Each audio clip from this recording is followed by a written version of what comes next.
Well, hello, Colton Nation, and welcome to another episode of the Monty and Joe Show. I'm Joe Greats, football coach, Cape Fear High School. Here again with my boy, Monty, Flashy Mo. Always excited to be here. And here we are again. Now we're 4-0. Last week, 3-0. Well, we just got off the field with Terry Sanford. Final score of 42-35. We pulled one out. Colton Nation was proud. As I said, we improved our record to 4-0. A fantastic game. Justice was amazing. Yes, sir.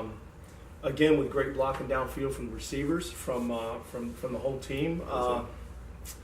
Defense came up with some key stops against an amazing quarterback. Christian Jane is as good as advertised. He is the most accurate quarterback that I think I've faced in my 16 years of coaching. I'll tell you, the kid can flat out play, and I'm glad we got out of there with a win, especially on the road. So hats off to Terry Sanford, quality opponent. And I've heard over and over, nothing to be ashamed of. I know you don't like losing, but guys, that was an amazing game. That's a quality team, and they're going to win the rest of them.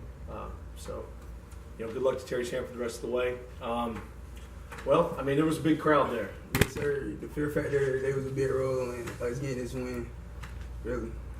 Yeah, they showed up and they showed out, man. A little white out there in the crowd. Yes, sir. We could hear them all game, man. I was really pleased with them. So, thank you, Fear Factor. Yes, sir. Thanks for being there. We appreciate you guys coming out. Keep watching the show. This past Saturday, after the game, after a hard-fought football game between the two teams, both teams met up at Massey Hill Park, and we participated in buddy football with some kids with special needs. So both players from both teams and coaches from both teams showed up and participated and helped coach kids and taught them how to play football. Man, it was an amazing experience to be a part of.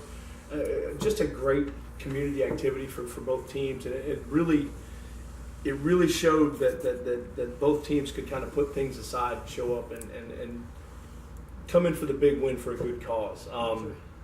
I'm going to put up a slideshow from Buddy Football on the YouTube channel, so be sure to check that out. Some great pictures, some really, really happy faces.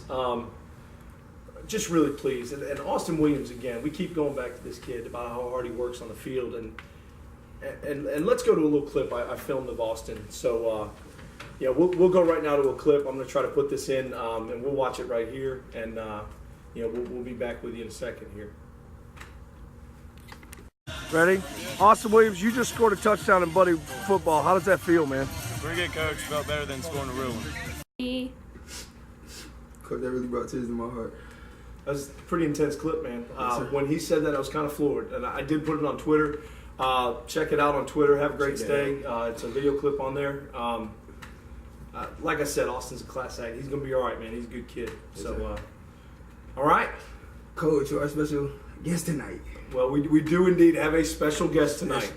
For 44 years, he has been a journalist in this town, has run as the sports editor for the Fayetteville Observer. Tonight, on his farewell tour, because his last day of work is Friday, we have none other than the legend, Mr. Earl Vaughn, on the show with us. So welcome, sir, and come on over. Have a seat with us.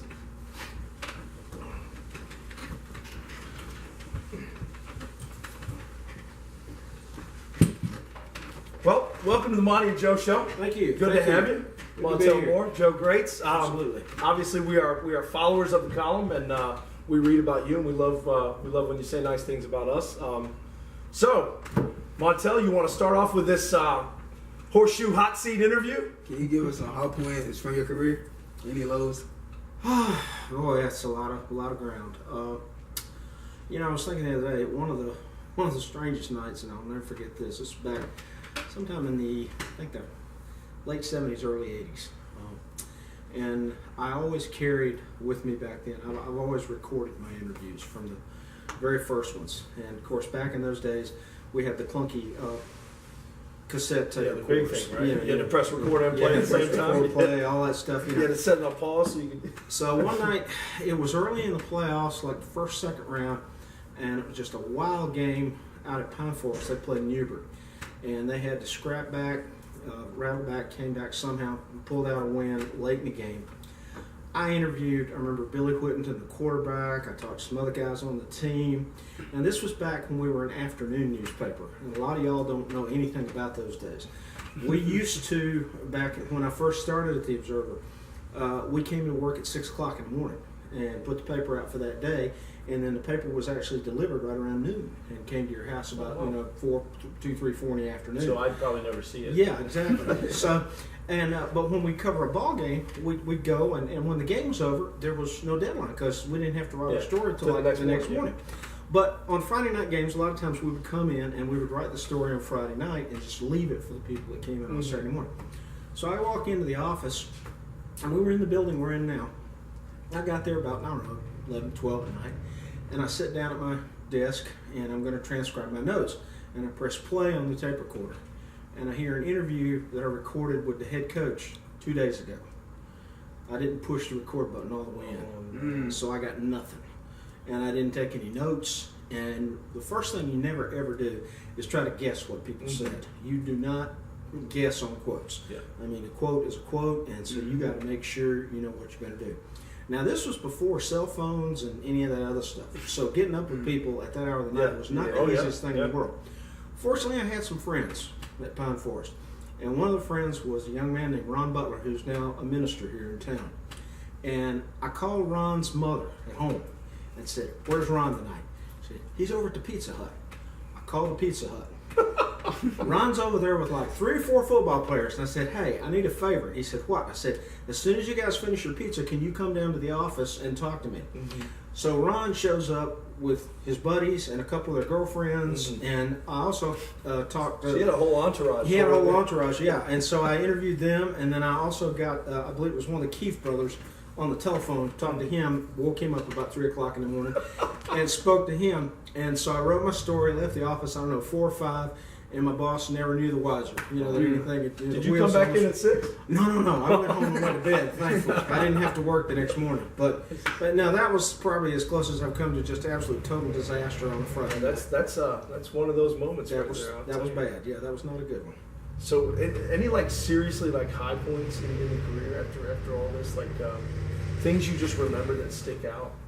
Well, you have to remember famous people that you met. And obviously, the most famous one I met, and it didn't have anything to do with actually writing about him, but was Michael Jordan. And I'll never forget this as long as I live. It was early in his career when he was playing for the Bulls, and they hadn't won any championships yet, but he'd been off the charts popular. Yeah. But he was coming back to Carolina every summer to finish his college degree because he promised his mom, he was going to graduate. So he came back to Chapel Hill. Well, everybody knows Michael Jordan loves to play golf. Well, I was in Chapel Hill covering the NCHSA golf championships, which were played at that time at Finley Golf Course, which is literally right next door to the campus. So we're out there, the media, high school golfers, coaches, whatever, and we're wandering around, and we look in the parking lot, and we see this white Mercedes convertible with a personalized license plate, UNC 23. Everybody put 2 and 2 together real quick and figured out who was there. I didn't see this happen, but I was told, and people swore to me this is the truth. Right. That he went into the clubhouse, and he had a friend of his there who was just learning how to play golf. He got the clubhouse guy, set his friend up with everything. Clubs, shoes, bag, the whole thing. Just, put that out of his wallet and everything. But anyway, he was coming out to get his clubs and everything. And of course, we descended on him. Yeah. I mean, about 20 of us, golfers, a couple of coaches. Now, remember this because I've talked with him for years about it. And forgive me, I don't even know if he's still alive or not, but he used to be the athletic director at Cary High School. His name was Guy Mendenhall. He and I were both standing there. And the only thing I had was one of my business cards. And so I flipped the back of it over and I handed it to him, and he wrote his name on it. And I kept it until about 2 or 3 months ago, and I donated it to the Eddie Dees Foundation so that it could be used to auction off to raise money for his charitable work. And I didn't hesitate doing that at all because I've gotten plenty of memories out of it. And but I still have the physical memory of being there with him, and we'll never forget that. Fantastic. Well, you kind of hit one of the lows with your story, so we want to ask about that. Who like besides Michael Jordan, any other really interesting people that you've interviewed?